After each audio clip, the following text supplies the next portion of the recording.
Welcome to VK Golden Wings channel. இன்றைக்கி நம்ம சேனலில் செட்டிநாடு கத்திரிக்காய் மசாலா எப்படி செய்யலான்னு பார்க்க போகிறோம்.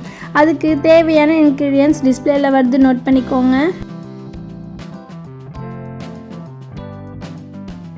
பேன் சூடானதுக்கப்புறம் 2 டேபிள் ஸ்பூன் எண்ணெய் ஆட் பண்ணிக்கோங்க. எண்ணெய் சூடானதுக்கப்புறம் பட்டை, ஏலக்காய், கிராம்பு, பிரியாணி இலை இது எல்லாத்தையுமே நல்லா ஃப்ரை பண்ணிக்கோங்க. அதோட சோம்பு சேர்த்து அதையும் நல்லா ஃப்ரை பண்ணிக்கோங்க.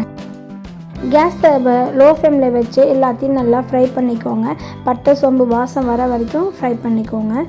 இப்போது 4 பெரிய வெங்காயத்தை நீட் ஷேப்பில் கட் பண்ணி இதில் சேர்த்து அதையும் நல்லா வதக்கிக்கோங்க. வெங்காயம் வதக்கிட்டு இருக்கும்போதே 10 முந்திரி சேர்த்துக்கோங்க. முந்திரி சேர்க்கறதுனால டேஸ்ட் இன்னும் அதிகமாகும். இது கட்டாயம் கிடையாது, ஒரு ஆப்ஷனல் தான். வெங்காயம் கலர் லைட்டாக சேஞ்ச் ஆகும்போது கட் பண்ணி வச்சுருக்க தக்காளி இதில் சேர்த்து அதையும் நல்லா ஃப்ரை பண்ணிக்கோங்க. தக்காளி வதங்கிட்டு இருக்கும்போதே 1/2 கப் தேங்காய் துருவல் சேர்த்து அதையும் நல்லா வதக்கிக்கோங்க. வெங்காயம், தக்காளி, தேங்காய் துருவல் இது எல்லாமே நல்லா வதங்கிடுச்சு. இது ஒரு பிளேட்டில் கொட்டி ஆற விட்டுட்டு இது ஒரு சைடு தனியாக எடுத்து வச்சுக்கோங்க. இதை நம்ம நல்லா மிக்சியில் அரைச்சி எடுத்து வச்சுக்கணும். கத்திரிக்காவை நம்ம ஃப்ரை பண்ண போகிறோம். அதுக்கு பேன் சூடானதுக்கப்புறம் எண்ணெய் ஊற்றிக்கோங்க. நான் 100 ml எண்ணெய் ஆட் பண்ணியிருக்கேன். 400 கிராம் கத்திரிக்காவை கட் பண்ணி வச்சுருக்கேன். இதை இப்போ ஃப்ரை பண்ண போகிறோம். நீங்கள் எவ்வளோ கத்திரிக்காய் எடுத்துக்கிறீங்களோ அதுக்கு ஏற்ற மாதிரி எண்ணெய் ஆட் பண்ணிக்கோங்க. கத்திரிக்காய் நல்லா எண்ணெயிலே வதங்கணும். அதுக்கேற்ற மாதிரி எண்ணெய் ஊற்றிக்கோங்க. ஆயிலாக இருக்குன்னா நினைக்க வேண்டாம், நம்ம பேலன்ஸ் ஆயில் இருந்தால் எடுத்துடலாம். கத்திரிக்காய் வதங்கினதுக்கப்புறம் கத்திரிக்காய் நல்லா எண்ணெயிலே வதங்க விடுங்க. 10 நிமிஷம் வதங்கினா போதும். ஏற்கனவே ரெடி பண்ணி வச்சுருந்தேன் வெங்காயம், தக்காளி, பட்டை, கிராம்பு இது எல்லாத்தையுமே நம்ம ஆற விட்டு எடுத்து வச்சுருந்தோம். அதை இப்போ நம்ம மிக்ஸி கப்பில் சேஞ்ச் பண்ணி இதை நல்லா பேஸ்ட்டு போல் அரைச்சி எடுத்துக்கலாம்.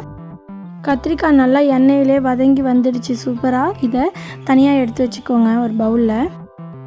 கத்திரிக்காய் நல்லா சூப்பராக வதங்கி வந்துடுச்சு. இப்போ செட்டிநாடு மசாலா எப்படி செய்யலான்னு பார்க்கலாம். கத்திரிக்காயை வதக்கிட்டு பேலன்ஸ் உள்ள எண்ணெய் தான் எடுத்திருக்கேன். எண்ணெய் சூடானதுக்கப்புறம் பட்டையும் பிரியாணி இலையும் சேர்த்துக்கோங்க.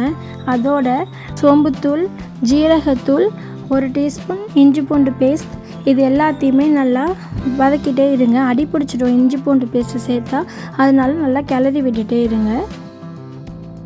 இஞ்சி பூண்டு பேஸ்ட் வாட போகிற வரைக்கும் நல்லா வதங்கியாச்சு. இப்போ 1 டீஸ்பூன் மஞ்சத்தூளும் 2 டேபிள் ஸ்பூன் வெறுமிளகாத்தூளும் ஆட் பண்ணிக்கோங்க, அதாவது சில்லி பவுட்ரு. அதோட மல்லித்தூள் 1 டேபிள் ஸ்பூன் ஆட் பண்ணிக்கோங்க.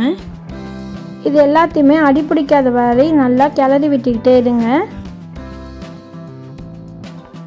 மிளகாத்தூள், இஞ்சி பூண்டு பேஸ்ட் எல்லாம் வதங்கிடுச்சு. இப்போ நம்ம ஏற்கனவே வெங்காயம், தக்காளிலாம் போட்டு அரைச்சி வச்சிருந்தாலும் பேஸ்ட்டு அதை இதில் ஆட் பண்ணிக்கோங்க. ரெடி பண்ணி வச்சுருந்த வெங்காயம் தக்காளி பேஸ்ட்டோட கொஞ்சம் தண்ணி சேர்த்து இதில் ஆட் பண்ணிக்கோங்க. அதையும் நல்லா கிளறி விட்டுட்டு 1/2 டீஸ்பூன் கல் உப்பு இதில் சேர்த்துக்கோங்க. எல்லாத்தையும் நல்லா கிளறி விட்டுட்டு ஒரு 10 நிமிஷத்துக்கு மூடி போட்டு கொதிக்க விடுங்க. எண்ணெய் பிரிஞ்சு வர வரைக்கும் இந்த மசாலா நல்லா கொதித்து வரணும். 10 நிமிஷத்துக்கு அப்புறம் பார்த்திங்கன்னா பாருங்கள் மசாலாவில் எப்படி எண்ணெய் விட்டு சூப்பராக கொதித்து வந்திருக்குன்ட்டு. இப்போ நம்ம ரெடி பண்ணி வச்சுருக்க கத்திரிக்காவை இதில் ஆட் பண்ணிவிடுங்க.